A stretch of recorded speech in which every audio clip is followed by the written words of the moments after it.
Come è noto, saranno tre le squadre agrigentine d'eccellenza che la prossima stagione parteciperanno al torneo regionale.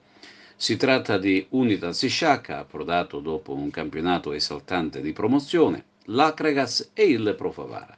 Discorso a parte per il Canicattì, che dovrebbe partire dal maggiore campionato dilettantistico nazionale, e cioè quello della Serie D.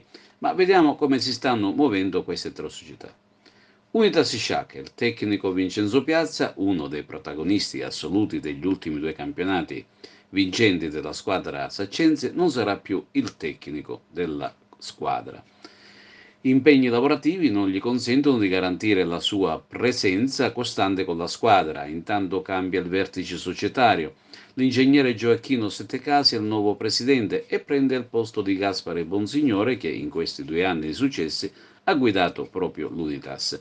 Nei prossimi giorni ci saranno le prime novità di mercato. Per quanto riguarda l'Agregas, con la conclusione d'ufficio del campionato di eccellenza Gironi A e con il futuro da ridefinire, la compagine dei tempi potrebbe azzerare tutto. Parliamo al condizionale e ci riferiamo alla rosa dei giocatori, eccetto chiaramente quelle di proprietà. Per quanto riguarda il tecnico, sarà tutto da stabilire con l'ingresso in società e delle nuove scelte che potranno fare i nuovi dirigenti. Gaetano Longo, subentrato in stagione al dimissionario Totovullo, non ha esordito sulla panchina biancazzurra per l'interruzione del campionato. Resta comunque sempre in attesa di una possibile riconferma. Se ne parlerà nei primi di luglio con le idee più chiare.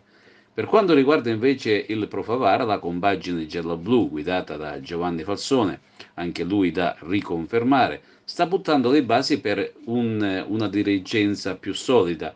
La squadra del presidente Rino Castronuovo ha registrato in questi giorni l'ingresso in società di Salvatore Marrone. In una recente dichiarazione Rino Castronuovo ha ringraziato i propri tifosi e annuncia una squadra con l'intenzione di concorrere per la vittoria del campionato d'eccellenza Sicilia e tornare presto in Serie D.